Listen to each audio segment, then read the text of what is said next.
அன்புமிக்க சகோதர சகோதரிகளே, மாதா தொலைக்காட்சியிலே இறையும் இயற்கையும் என்கின்ற நிகழ்ச்சியில் கலந்து கொண்டு உங்களோடு பகிர்ந்து கொள்ள நான் பெருமைப்படுகிறேன். உங்கள் அனைவருக்கும் எனது வணக்கத்தை தெரிவித்துக் கொள்கிறேன். இறைவன் படைத்த உலகம், காட் ஆஃப் கிரியேஷன் என்று நாம் சொல்லுகிறோம். அவர் இயற்கையை படைத்த கடவுள் மட்டுமல்ல, இயற்கையில் உறைகின்ற கடவுளும் கூட. Not only god of creation is god in creation. படைத்த கடவுள் படைப்பை அனாதையாக விடவில்லை, படைப்பிலே அவரோடு ஒன்றாக இருப்பதை நாம் பார்க்கிறோம். இந்த படைப்பையும், இந்த படைப்பில் வாழுகின்ற உயிர்களையும், இந்த படைப்போடு இருக்கின்ற கடவுளையும் பற்றி நாம் சிந்திப்போமா?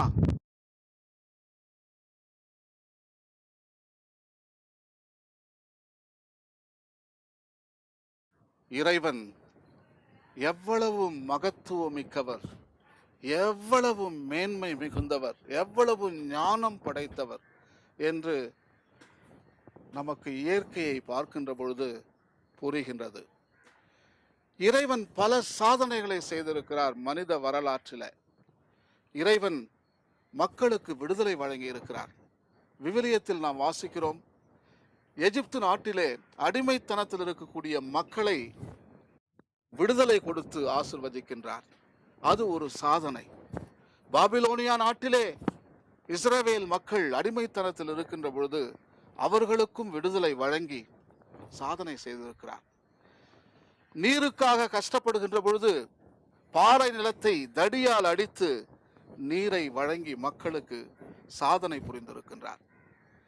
மனித வரலாற்றிலே இறைவன் செய்த சாதனைகள் ஏராளம்.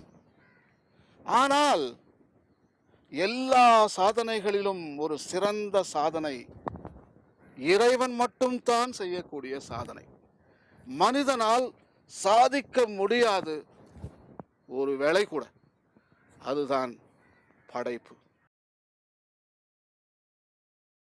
இந்த அழகான சாதனை, கடவுள் படைத்த சாதனை, இந்த படைப்பை பற்றித்தான் நாம் சிந்திக்க போகிறோம். 1500 கோடி ஆண்டுகளுக்கு முன்னாக நாம் இப்பொழுது பார்க்கின்ற இந்த மண், இந்த மரம், இந்த காற்று, ஏன் இந்த ஒளி கூட, நாம் முக்கியமாக கருதுகின்ற நீர் ஒரு காலத்தில் இல்லை. பூமியில் எதுவுமே இல்லை. இறைவன் தான் ஒவ்வொன்றாக ஞானத்தோடு அதை படைத்திருக்கின்றார். இன்றைய தினம் நாம் அதை பற்றி விரிவாக சிந்திக்க ஆசைப்படுகின்றோம். புரிந்து கொள்ள நாம் துடிக்கின்றோம். இறைவன் எப்படி படைத்தார் என்று நாம் புரிந்து கொள்வது மிகவும் கடினம். அவர் ஞானத்தில் சிறந்தவர். படைப்புக்கும், அதாவது இறைவனுடைய படைப்புக்கும் மனிதனுடைய படைப்புக்கும், நோ நோ நோ, படைப்பு என்று சொல்லக்கூடாது. மனிதன் செய்வது படைப்பு அல்ல, உருவாக்கல். உருவாக்கல், படைப்புக்கும் உருவாக்கத்திற்கும் வித்தியாசம் இருக்கின்றது. படைப்பு கடவுள் தொழில். கடவுள் மட்டும்தான் படைக்க முடியும். உலகத்தை பாருங்கள். மலைகளை நாம் படைக்க முடியுமா? முடியாது. இறைவனால் தான் முடியும். அதுதான் படைப்பு. நதிகளை நாம் உருவாக்க முடியுமா? நோ நோ நோ, இறைவன் தான் அதை உருவாக்க முடியும். உயிரை உருவாக்க முடியுமா? உயிரை நம்மால் உருவாக்க முடியுமா? இறைவனால் தான் முடியும். ஆனால் பல பேர் சொல்வது, குழந்தையை நாம் உருவாக்குகின்றோம் என்ற கேள்வி நீங்கள் கேட்பது எனக்கு நன்றாக விளங்குகிறது. நாம் செய்வது படைப்பு தொழில் அல்ல, உருவாக்க தொழில். ஏற்கனவே இறைவன் படைத்த மனிதனும் மனுஷியும் 2 பேரும் சேர்ந்து ஒரு குழந்தையை உருவாக்குகிறார்கள். படைப்பு தொழில் அல்ல, இறைவன் தான் படைக்க முடியும். அவருடைய மாபெரும் சாதனை உயிர்தான். இறைவன் தான் உயிரை உருவாக்க முடியும். இறைவனுக்குத்தான் அந்த உயிரின் மேல் அதிகாரம் இருக்கின்றது.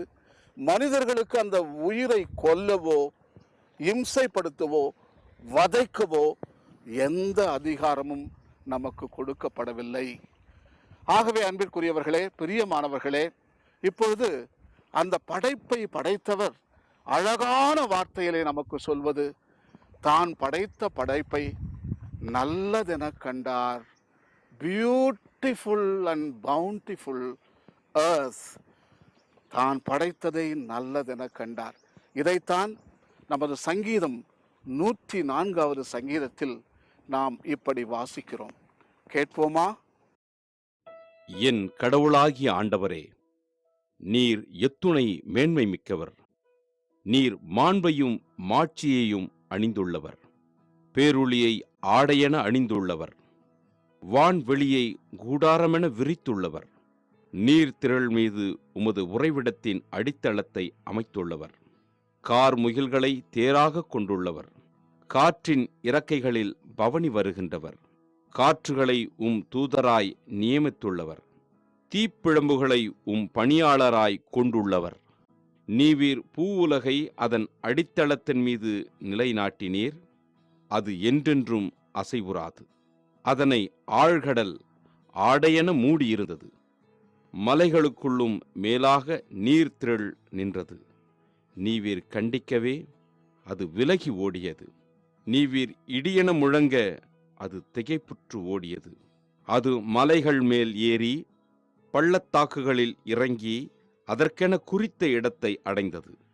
அது மீறி செல்லாதவாறு அதற்கு எல்லை வகுத்தீர்.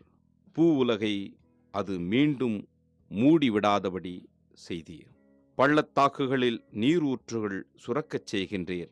அவை மலைகளிடையே பாய்ந்தோடும். இறைவனுடைய அற்புதங்களை நாம் விவிலியத்தில் வாசிக்கிறோம்.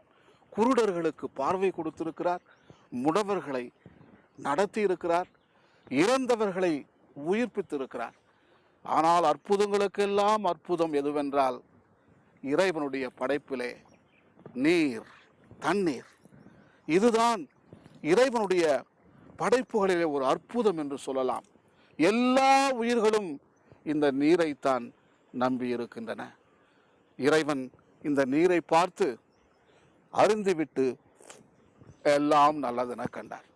இந்த அற்புத படைப்பாகிய தண்ணீர் தான் எல்லா உயிர்களுக்கும் அடித்தளமாக விளங்குகிறது. ஆங்கிலத்தில் சொல்லுவார்கள், where there is water there is life. எங்கு நீர் இருக்கின்றதோ அங்கே உயிர் கட்டாயம் இருக்கும். இந்த நீரும் நிலமும் காற்றும் உயிர்களும் ஒரு உறவுகளின் கட்டாக ஒன்று சேர்ந்திருப்பார்கள். நிலமில்லாமல் நீர் இருக்காது, நீர் இருக்காமல் நிலம் இருக்காது. நிலமும் நீரும் இல்லாமல் காற்று இருக்காது, காற்று இல்லாமல் உயிர் இருக்காது. இப்படி ஒரு உயிர்களின் கட்டாக, உறவுகளின் கட்டாக. Creation is a bundle of relationships. உறவுகளின் கட்டு. இந்த உறவு படைப்பில் மட்டும் நாம் காணவில்லை, இறைவனிலே நாம் அந்த உறவை காணுகிறோம். ஒரு கடவுள், 3 ஆட்கள். 3 ஆட்கள் தனித்தன்மையுடன் இருக்கிறார்கள். ஒருமையில் பன்மை. தனித்தனியாக இயலுகிறார்கள். தனித்தனியாக அவர்கள் வாழ்ந்தாலும் ஒருவர் ஒருவரே வாழ்ந்து கொண்டிருக்கிறார்கள். அவர்களிடம் ஏற்றத்தாழ்வுகள் இல்லை. வித்தியாசங்கள் இல்லாமையால் ஏற்றத்தாழ்வுகள் இல்லை. ஏற்றத்தாழ்வுகள் இல்லை என்றால் அவர்களிடையே முரண்பாடு கிடையாது, சண்டை கிடையாது, பிரிவினை கிடையாது. காலகாலம், ஃபார் இட்டர்னிட்டி அவர்கள் வாழ்ந்து கொண்டே இருப்பார்கள். இந்த சமநிலை தான் படைப்பிலே இறைவன் உருவாக்குகின்ற பொழுது நமக்கு கொடுத்தார், படைப்புகளுக்கு கொடுத்தார். எல்லாமும் சமநிலையில் படைக்கப்பட்டன. வித்தியாசங்கள் இங்கு கிடையாது. ஒரு கடவுள் 3 ஆட்கள் போல ஒரு பூமி 4 ஆட்கள். முதலில் நாம் சொல்லுகிறோம் கடவுளுடைய உறவை நாம் சொல்லுகின்ற பொழுது ஒன் காட் தெய்யோ டைவர்சிட்டி, அதாவது ஒரு கடவுள், கடவுள் பன்மயம். பூமிக்கு வருகின்ற பொழுது ஒரு பூமி 4 ஆட்கள், அந்த 4 ஆட்கள் தான் பஞ்சபூதங்கள் என்று அழைக்கின்றோம். 5 ஆகின்றது. ஆனால் ஆங்கிலத்தில் 4 வகையாக பிரிப்பார்கள். Lithosphere, hydrosphere, atmosphere, biosphere. Lithosphere என்றால் கல் மண்டலம், ஹைட்ரோஸ்பியர் என்றால் நீர் மண்டலம், அட்மாஸ்பியர் என்றால் காற்று மண்டலம், பயோஸ்பியர் என்றால் உயிர் மண்டலம். இந்த 4 உறவுகளின் மேல் பிணைக்கப்பட்டிருக்கிறது, இருக்கப்பட்டிருக்கிறது. நமது வேதங்களும் உபநிடதங்களும் நமது கலாச்சாரத்தில் நாம் வாசிக்கின்றோம் சோஹம். இந்த வார்த்தை தான் உறவுகளுடைய உண்மையை நமக்கு எடுத்துரைக்கிறது. சோஹம் என்று சொன்னால் ஐ ஆம் தட், நீ இல்லாமல் நான் இல்லை, நான் இல்லாமல் நீ இல்லை, நீர் இல்லாமல் நான் இல்லை, காற்றில்லாமல் நீ இல்லை, இந்த பயிர்களும் இந்த இலைகளும் இல்லாமல் உணவில்லை, அம்மா இல்லை என்றால் பிள்ளை இல்லை, பிள்ளை என்றால் பேரப்பிள்ளை இல்லை. இப்படி நாம் அனைவருமே ஒருவரோடு ஒருவர் பிணைக்கப்பட்டிருக்கிறோம். இந்த பூமியில தனியாக யாரும் வாழ இயலாது. எப்படி ஒரு கடவுள் 3 ஆட்களாக இருக்கிறார்களோ அப்படியே நமது உயிரும் பல ஆட்களும் இவர்கள் இருப்பதால் தான் நாம் உயிர் வாழ்ந்து கொண்டிருக்கிறோம். இதைத்தான் நாம் சங்கீதம் 104 மிகவும் அழகாக வாசிக்கிறோம். அதை கேட்போமா? அவை காட்டு விலங்குகள் அனைத்திற்கும் குடிக்கத் தரும், காட்டு கழுதைகள் தாகத்தை தீர்த்து கொள்ளும், நீரூற்றுகளின் அருகில் வானத்து பறவைகள் கூடுகட்டி கொள்கின்றன. அவை மரக்கிளைகளினின்று இன்னிசை இசைக்கின்றன. மேலறைகளினின்று மலைகளுக்கு நீர் பாய்ச்சுகின்றீர். செயல்களின் பணியால் பூவுலகம் நிறைவடைகின்றது. கால்நடைகளுக்கென புல்லை முளைக்கச் செய்கின்றீர். மானிடர்க்கென பயிர் வகைகளை வளரச் செய்கின்றீர். இதனால் பூவுலகினின்று அவர்களுக்கு உணவு கிடைக்கச் செய்கின்றீர். மனித வளத்திற்கு மகிழ்ச்சியூட்ட திராட்சை ரசமும், முகத்திற்கு களையூட்ட எண்ணெயும், மனித உள்ளத்திற்கு புத்துணர்வு ஊட்ட அப்பமும் அளிக்கின்றீர். இறைவன் தான் படைத்த உறவுகளையும் இந்த உறவு கட்டுகளையும் பார்த்து எல்லாம் நல்லதென கண்டார். இந்த படைப்பு ஒரு இயற்கை செல்வம், இயற்கை செல்வம், பயாலாஜிக்கல் வெல்த் என்று சொல்வார்கள். நாம் பார்க்கின்ற எல்லாமுமே விலங்குகள், மனிதர்கள், விருட்சங்கள், செடிகள், கொடிகள், பூச்சிகள் அனைத்துமே ஒரு செல்வம், இயற்கை செல்வம். இந்த செல்வத்தை மனிதனால் உருவாக்க முடியாது, இறைவனால் தான் உருவாக்க முடியும். மனிதனால் இலைகளை கூட நாம் உருவாக்க முடியாது. இவைதான் நமக்கு உணவை தயாரிக்கின்றன. இலைகள் இல்லை என்றால் மனிதனுக்கு உணவு இல்லை. மனிதனுக்கு உணவு இல்லை என்றால் உயிர் வாழ முடியாது. ஆகவே இந்த இயற்கை செல்வங்கள் எல்லாம் அனைவருக்கும் பணி செய்து கொண்டிருக்கின்றன. இன்றைய தினம் நமக்கு எவ்வளவோ செல்வங்களை வாரி வழங்கி கொண்டிருக்கின்றன. எல்லா செல்வங்களிலும் மிகச் சிறந்த செல்வமாக இறைவன் மண்ணை படைத்திருக்கிறார். மண் தான் இயற்கையிலே ஒரு பெரும் செல்வம். மண் இல்லை என்றால் நமக்கு வாழ்வு இல்லை, உணவு இல்லை. மனிதன் மண்ணால் செய்யப்பட்டிருக்கிறான் என்று வேதத்தில் நாம் வாசிக்கிறோம். மனிதா, நீ மண்ணாய் இருக்கிறாய், திரும்பவும் நீ மண்ணுக்கே போவாய் என்று வேதம் சொல்லுகிறது. இந்த மண்ணிலே கோடிக்கணக்கான உயிர்கள் இருக்கின்றன. இது விலை பொருள் அல்ல, இது ஒரு சமுதாயம், வாழுகின்ற ஒரு சமுதாயம். ஒரு தேக்கடி மண்ணை நுண்ணோக்கியில் வைத்து நாம் பார்த்தால் ஆயிரக்கணக்கான நுண்ணுயிர்கள் அதில் வாழ்ந்து கொண்டிருக்கின்றன. மண்ணை நாம் செய்ய முடியாது. உயிருள்ள மண், இந்த மண்ணுக்கு உயிர் இருக்கிறது. இது ஒரு இயற்கை செல்வம். நீரை பற்றி நாம் ஏற்கனவே அலசி பார்த்தோம். அதுவும் ஒரு இயற்கை செல்வம். காற்று ஒரு இயற்கை செல்வம். உயிர்கள், முக்கியமாக எனக்கு பின்னால் நீங்கள் பார்க்கின்றீர்களே இந்த பப்பாளிகள், உதாரணத்திற்கு ஒரு பழத்தை நாங்கள் காட்டுகின்றோம். இது ஒரு இயற்கை செல்வம். விதைகள், அதன் உள்ளிருக்கக்கூடிய விதைகள் இயற்கை செல்வம். புற்பூண்டுகள் இயற்கை செல்வம். இங்கு இருக்கக்கூடிய பூச்சிகள், தேனீக்கள், மற்ற பூச்சிகள், வண்ணத்து பூச்சிகள், அவர்கள்தான் உண்மையான உழவாளிகள். நாம் நட்டுவிட்டு வீட்டிற்கு செல்லுகின்றோம். 24 மணி நேரம் பயிரை வளர்ப்பது இங்கிருக்கின்ற இந்த பூச்சிகள். பூச்சிகள் தான் அவர்களுக்கு வளர்ச்சியை கொடுக்கின்றன, மகரந்த சேர்க்கையை செய்கின்றன, இந்த உணவை நமக்கு தயாரிக்கின்றன. இதை நாம் இயற்கை செல்வம் என்று அழைக்கின்றோம். இதை நாம் புரிந்து கொள்வது கிடையாது. ஆனால் பொருளாதார செல்வத்தை நாம் அருமையாக புரிந்து கொண்டிருக்கிறோம். பொருளாதார செல்வம் என்பது தங்கம், வெள்ளி, இரும்பு. இயற்கை செல்வத்தை நாம் பொருளாதார செல்வமாக மாற்றி கொண்டிருக்கிறோம்.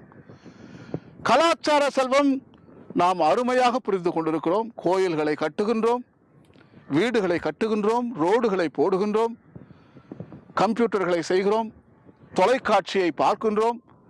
எல்லாம் மனிதனுடைய சாதனைகள் எல்லாமே ஒரு கலாச்சார செல்வம் என்று சொல்லலாம்.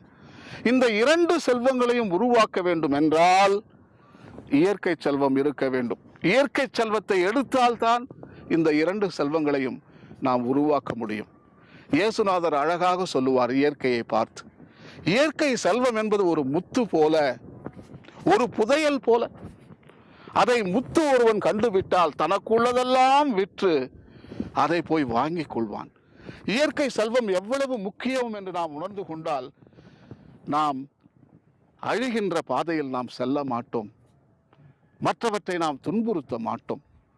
இயேசுநாதர் சொல்லுகிறார், இயற்கை செல்வம் ஒரு புதையல் என்று சொல்லுகிறார். அதை பார்த்தவன் தனக்குள்ள நிலத்தையெல்லாம் விற்றுவிட்டு, வீட்டை விற்றுவிட்டு அந்த நிலத்தை வாங்கி கொள்வான் என்று இயேசுநாதர் இயற்கை செல்வத்தின் முக்கியத்துவத்தை அழகாக படம் பிடித்து நமக்கு காட்டுகின்றார். அதைத்தான் அருமையான விவிலிய வார்த்தையிலே சொல்லுவார். மத்தேயு 6:33. ஆகவே அனைத்திற்கும் மேலாக அவரது ஆட்சியையும் அவருக்கு ஏற்புடையவற்றையும் நாடுங்கள், அப்போது இவை அனைத்தும் உங்களுக்கு சேர்த்து கொடுக்கப்படும். இறை அரசையும் அதை சார்ந்தவர்களையும் முதலில் தேடுங்கள், மற்றவையெல்லாம் உங்களுக்கு சேர்த்து கொடுக்கப்படும்.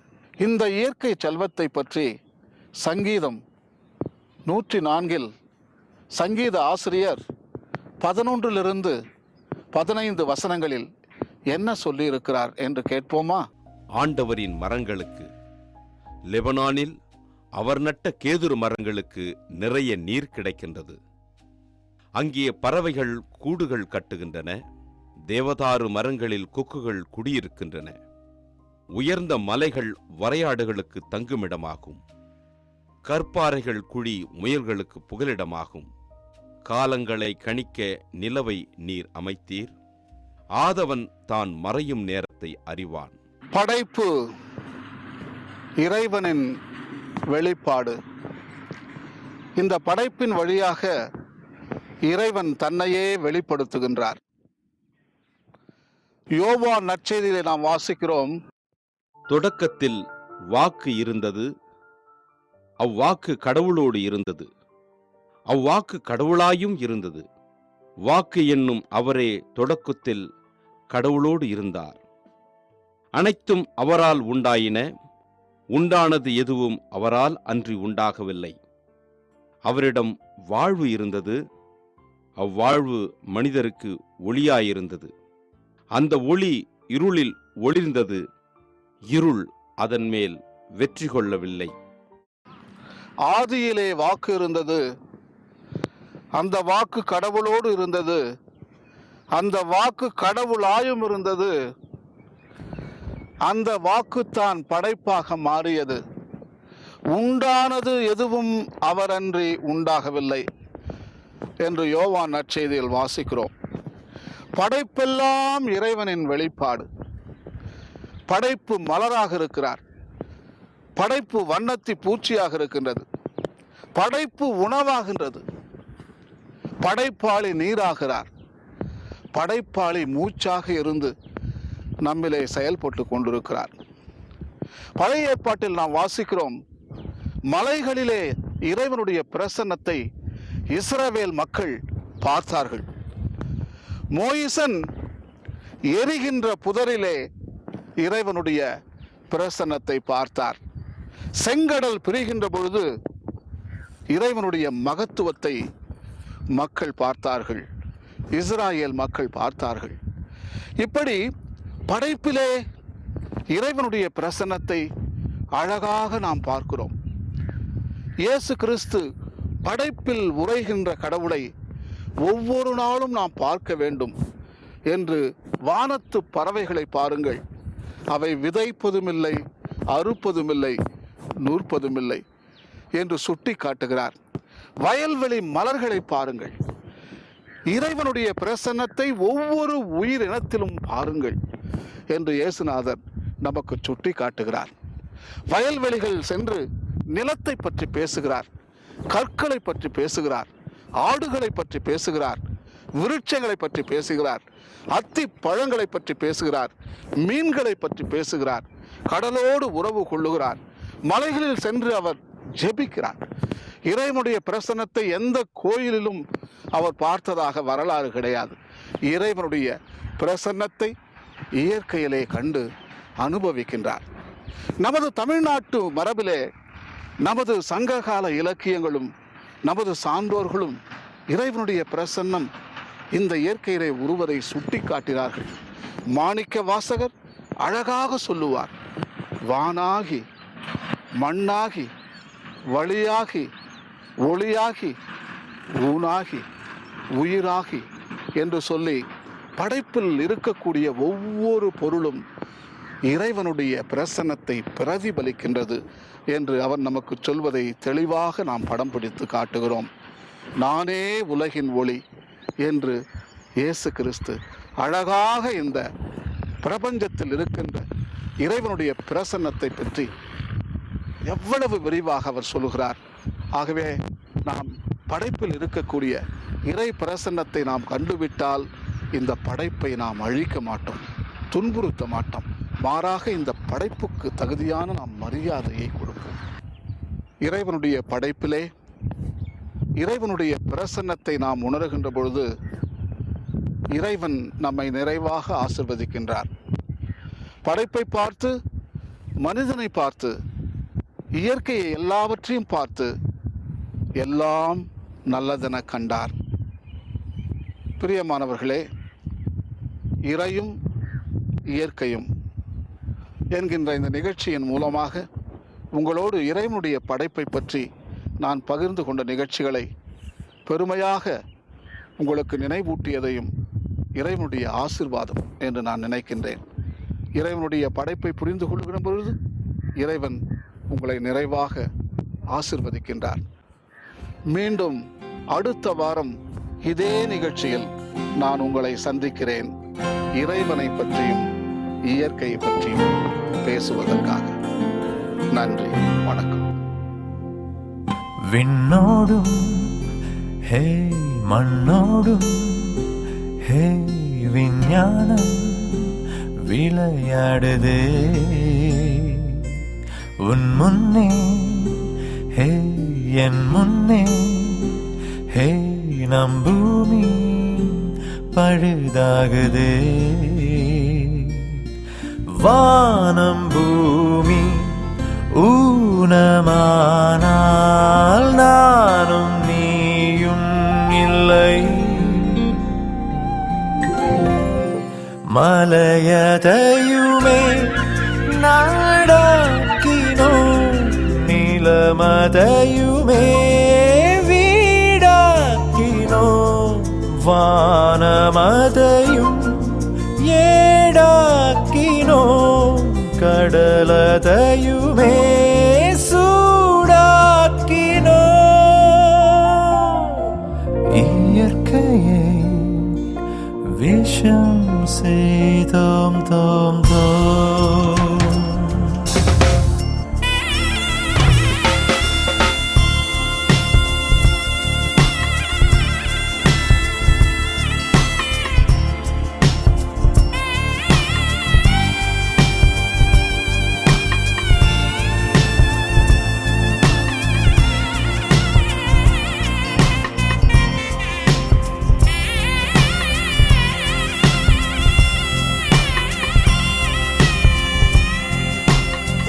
மரபியலை பொய்யாக்கினோம், அறிவியலை மெய்யாக்கினோம், இயற்கையினை பயமுறுத்தும் பேயாக்கினோம்.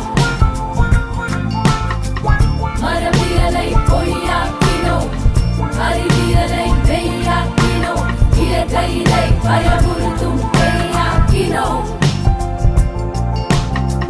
மணி நீரும் மண்ணும் மலையும் அணிநிற காலும் உடையது மலையதையுமே நாடாக்கினோம், நிலமதையுமே வீடாக்கினோம், வனமதையுமே ஏடாக்கினோம், கடலதையுமே சூடாக்கினோம். இயற்கையை விஷம் செய்தோம் தோம் தோம்